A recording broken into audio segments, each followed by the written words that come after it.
Hey, my friends, we will be right back to the show. But I have a question for you. Are you struggling with the impact of childhood trauma? Well, know that you're not alone. I'm here to let you know that I'm starting a brand new weekly coaching group that includes a year of life coaching, accountability, support, habit and goal setting, and more. I'm starting a waitlist for the group right now, and I'm only taking a handful of people.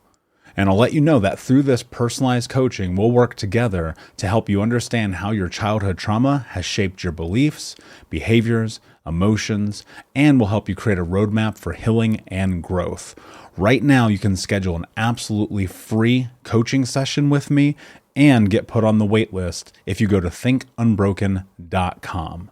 My friends, it's your time to turn your trauma into triumph, breakdowns into breakthroughs, and become the hero of your own story. And I'm here to support you in doing that. Just go to thinkunbroken.com to register for a free coaching call with me and to get put on the wait list for the brand new weekly coaching program. Hey, my friends, we will be right back to the show. But I have a question for you. Are you struggling with the impact of childhood trauma? Well, know that you're not alone. I'm here to let you know that I'm starting a brand new weekly coaching group that includes a year of life coaching, accountability, support, habit and goal setting, and more. I'm starting a waitlist for the group right now, and I'm only taking a handful of people. And I'll let you know that through this personalized coaching, we'll work together to help you understand how your childhood trauma has shaped your beliefs, behaviors, emotions, and will help you create a roadmap for healing and growth. Right now, you can schedule an absolutely free coaching session with me and get put on the wait list if you go to thinkunbroken.com. My friends, it's your time to turn your trauma into triumph, breakdowns into breakthroughs, and become the hero of your own story. And I'm here to support you in doing that. Just go to thinkunbroken.com to register for a free coaching call with me and to get put on the wait list for the brand new weekly coaching program. You're listening to the Think Unbroken podcast, and I'm your host, Michael Unbroken. I'm an author, speaker, coach, and advocate for adult survivors of childhood trauma and abuse. In this podcast, you will learn how to transform your trauma into triumph, turn breakdowns into breakthroughs, and go from victim to being the hero of your own story. You can learn more at thinkunbrokenpodcast.com, and of course, check us out on Apple Podcasts and Spotify at Think Unbroken Podcast. Hey, what's up, my friends? Very excited to be back with you. Welcome to another episode of the show. So I was thinking today about the three things that feel like really kind of the cornerstone of the healing journey. And so today I'm going to talk to you about the three things that I've learned about healing my own trauma. And this conversation is really kind of I'm going to call it an open dialogue with me, between me, that you get to sit and listen into. And so I kind of plotted out a few points that I wanted to go through with you, while understanding that depending on where you are in your journey, this may or may not apply to you. And as I thought about that more, and as I think about that more in real time, I feel like depending on where you are, you should still do this anyway. So I'm going to lay out, this is just my thoughts, my opinions, of course. Thank you for listening to the show. Thank you for being here. I appreciate you greatly. So let's get into it. So there's three things that I think that I've probably learned that are the most profound about healing my trauma. Number one is trust yourself. I had to learn to trust myself. And this was so incredibly difficult because the only thing I really understood growing up was that if I tried to be who I was, there was some kind of ramification or punishment coming along with that. And as an autonomic response to those stressors, we learn to effectively turn ourselves off, right? We switch into this identity of being what other people want us to be. This is something I've covered many, many times on the show. But I want to go a little bit deeper into this concept of what it means to trust yourself and what it meant for me. I felt so incredibly lost about who I was as a kid, and even in my teens and 20s, that it was terrifying at times to be able to step into who I've become today and who I will become. And it was terrifying because I felt fake all the time. You might relate to this in some capacity. I felt like eventually the shoe would drop and people would find out who I really was. Right. And at the time, especially when I was starting to transition into becoming this different version of me, there were a lot, that's an understatement. I had created so much chaos in my life and I had burned everything down that I felt inevitably doomed. Like I felt like that's what I was heading to. I felt like I had done so many deplorable and disastrous things that there's no way I'd make it through the other side. And a lot of those things I look back at today and I think to myself, man, I'm still picking up the pieces from those. And it's not just lying and cheating. It's like hurting my brothers, fighting my brothers, like physical violence with people. It was, getting my car repossessed, not paying my bills, sleeping with my friends' girlfriends. It was doing a lot of these things that I honestly I wasn't cognizant of. I know that's going to sound crazy. I know people are going to listen to that and you may hear this right now and be like, how can you not be cognizant of it? But think about how any time in your life you've done something really dumb and you're like, I actually didn't mean to do that. That's how I feel like the first 26 years of my life were. It's like, I didn't feel like I'm meant to do some of these things. I didn't mean to destroy relationships. I didn't, one of the things that I've talked about before is when one of my best friends got murdered, it's like I hadn't talked to him for years because of something stupid, a grudge I was holding on to.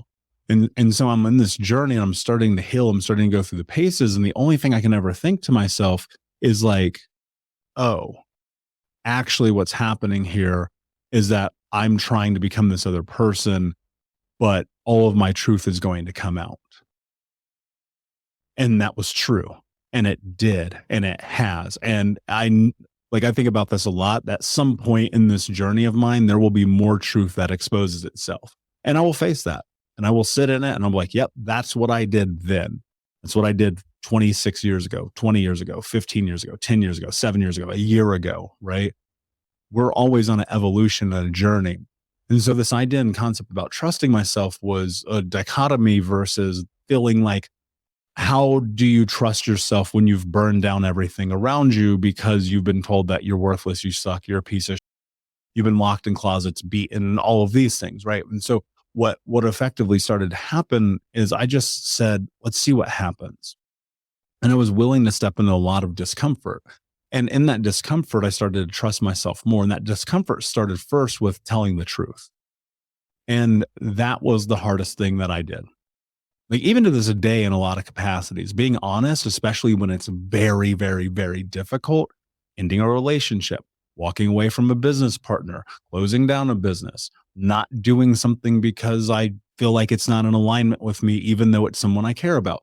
Like any time that those truths come up, it's much easier to sit in them today because I've learned that it's okay to be who you are and want what you want and receive what you are prepared to receive and give what you're prepared to give.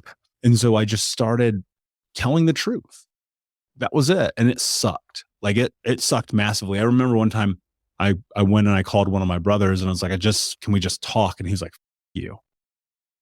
And that was the response for a long time until it wasn't. And I just kept trying to push into this idea of this version of who I am. So that's what I did every single day. And that's what I still continue to do. And as I did that, the trusting myself thing, it just became my new normal. And that's what I want you to think about. Like, how can trusting yourself become the new normal? How can you do that? Well, the way that you do that is first, you have to be honest with yourself. You have to have clarity about what you actually want. And when you get that, you just move towards it bit by bit every single day. The second thing was I had to remove people from my life. Now, I know this is something I've talked about before. This is something everybody on planet Earth talks about, but most people don't go into the construct of like understanding why it's important to do this. And I don't even know that I've necessarily effectively done that. And what I realized is I had to remove people from my life because they started to think that I was better than them. And I've never felt that way about anybody. And that comes from this space because here I am now heading into my late 20s and I'm starting to shift a lot of things. I'm not drinking so much. I'm not partying so much. I'm not smoking cigarettes. I'm not getting high all the time. I'm not eating garbage food. I'm going to the gym multiple times a week. I'm putting myself in this situation where I'm going to therapy and I'm starting to dive into the personal development work. And there's these micro shifts that are happening. And I was still trying to stay connected to those people in my life because I love them. And I thought, well, even though I'm changing, they'll get it, they'll understand, and they'll still be my friend either way. And what started to happen is we would go to bars, we would go to clubs, we would go do whatever that thing was. And I would sit there and drink soda water. I did this forever. And I wouldn't get drunk. And I would leave at 10:30 at night. And the next day I'd get. We'll be right back to the show. But before we do, I want to tell you about today's sponsor, factormeals.com, where if you go to factormeals.com/unbroken50 and use the code unbroken50, you can get 50% off your first order. That's factormeals.com/unbroken50. If you're like me and you are a person who is busy trying to create a life, heal, work on their health, wealth, and relationships, and not to mention deal with the day-to-days of normal life, you do not have time to be going to the grocery store and trying to figure out what you're going to cook every single day of the week. In fact, one time I did the math and I realized I was spending over 15 hours a week at the grocery store and cooking. When I added Factor, I got to use that time for myself, for my family, for my friends, for my community, and for my business. And so if you're in the place where you need some more support in the kitchen, head to factormeals.com/unbroken50 and use the code unbroken50 to get 50% off. Up at 6 and I would do yoga and meditate and go to the gym. And instead of watching football with them all day on Sunday, I would be working on my personal development or growing a business. And instead of going and partying all the time and those things, it was just, I'm going to move myself further and deeper into me. And I remember when and I've shared this story before, but I told my 3 best friends at the time my background of abuse and trauma. And I said, I have to leave and I have to go to what's next. And one of the guys, as I'm sharing my life and I'm saying, hey, this is what's happening. I've hit this rock bottom. You actually don't know about it, but it was about 3 years ago. And I have to pull myself out of this because I feel chaotic. In the middle of our conversation, one of the guys pulls out his cell phone and checks the score of the game. And I was like, okay, cool. Now I get it. Now I understand what's actually happening here. And as I traveled and I went and I moved to this new place, I would have these conversations with these old friends. I'm like, hey, come visit me. Please come visit me. I need you. Right. And in some capacity, I truly mean that I did. I was alone. I wasn't lonely, even though I was at times, but I was alone and I was away from everything I knew. Because I think there's a huge importance in picking up and going somewhere else. I think it's one of the most important things you can do in your journey. Actually, I'm going to add 4 things. This is the 2-A, leave wherever you grew up.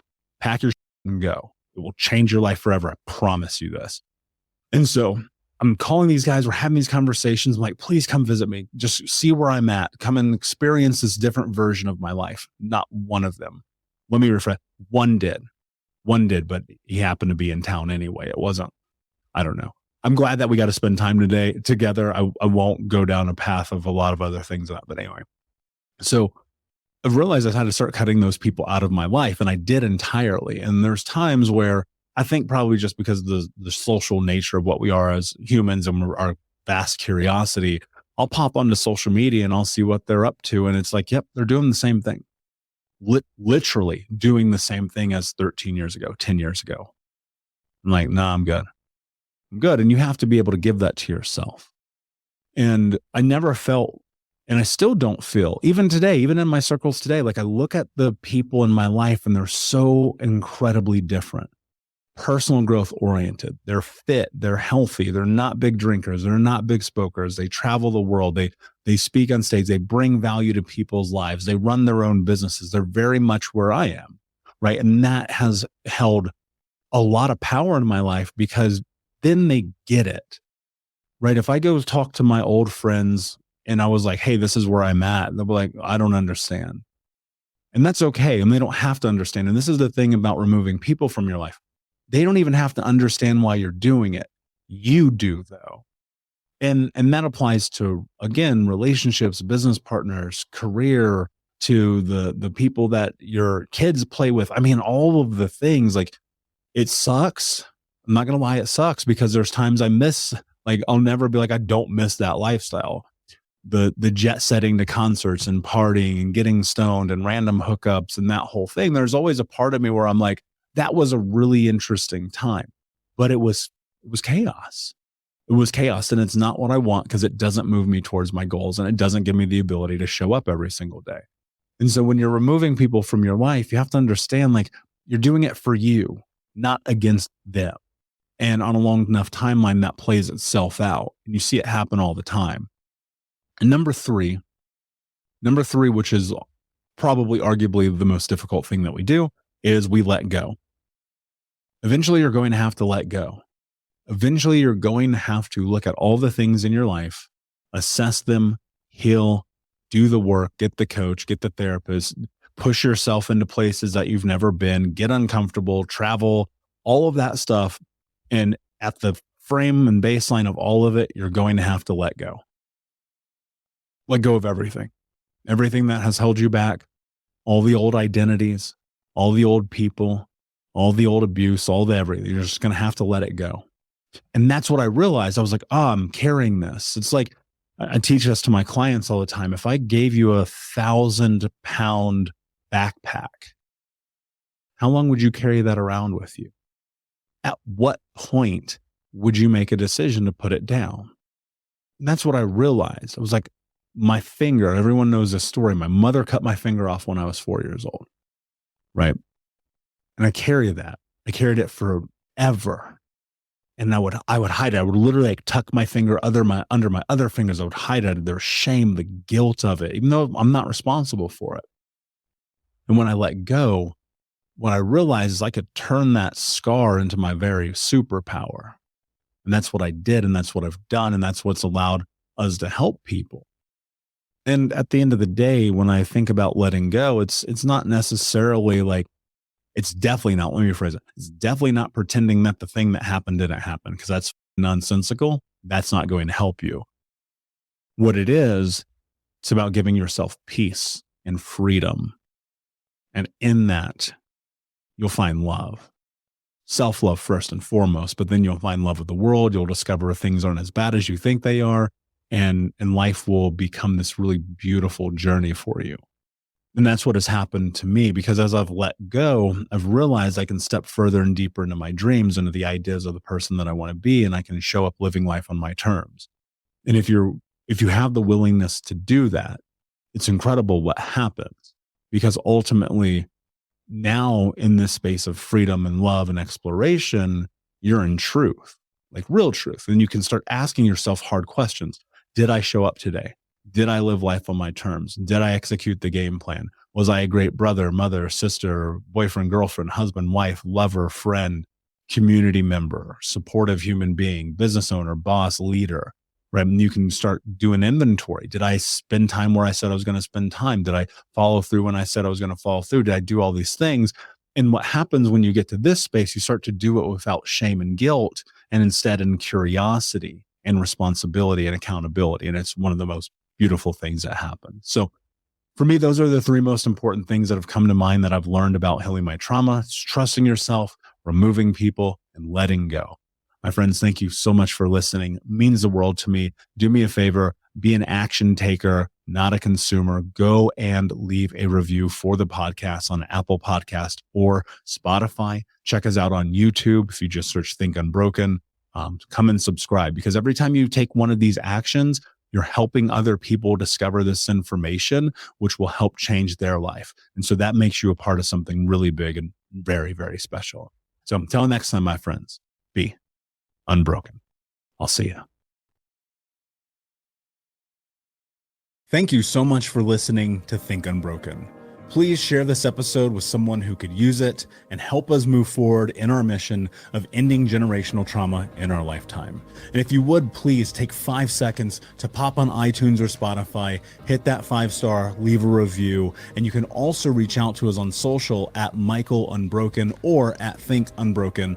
And of course, you can check out our YouTube channel at Think Unbroken. Thank you for being a part of Unbroken Nation, my friends. And until next time, be unbroken. Hey, my friends, we will be right back to the show. But I have a question for you. Are you struggling with the impact of childhood trauma? Well, know that you're not alone. I'm here to let you know that I'm starting a brand new weekly coaching group that includes a year of live coaching, accountability, support, habit and goal setting, and more. I'm starting a waitlist for the group right now, and I'm only taking a handful of people. And I'll let you know that through this personalized coaching, we'll work together to help you understand how your childhood trauma has shaped your beliefs, behaviors, emotions, and will help you create a roadmap for healing and growth. Right now, you can schedule an absolutely free coaching session with me and get put on the wait list if you go to thinkunbroken.com. My friends, it's your time to turn your trauma into triumph, breakdowns into breakthroughs, and become the hero of your own story. And I'm here to support you in doing that. Just go to thinkunbroken.com to register for a free coaching call with me and to get put on the wait list for the brand new weekly coaching program. The biggest winner in the big game could be you, thanks to BetMGM. The king of sportsbooks is offering new customers a chance to score $158 in bonus bets instantly. That's right, instantly. Just download the BetMGM app and sign up using bonus code Vegas58. Then place a $5 moneyline wager on the big game. You'll receive $158 in bonus bets instantly, regardless of your wager's outcome. Don't miss your opportunity to cross the goal line on the money line as pro football's top teams clash for the championship. Can't be in Vegas for the big game? Then bring the big game excitement to you with the king of sportsbooks. BetMGM and GameSense reminds you to play responsibly. See BetMGM.com for terms. 21 plus only. Iowa only. New customer offer. Subject to eligibility requirements. Rewards are non-withdrawable bonus bets that expire in 7 days. Please gamble responsibly. Gambling problem? Call 1-800-BETS-OFF. That's 1-800-BETS-OFF.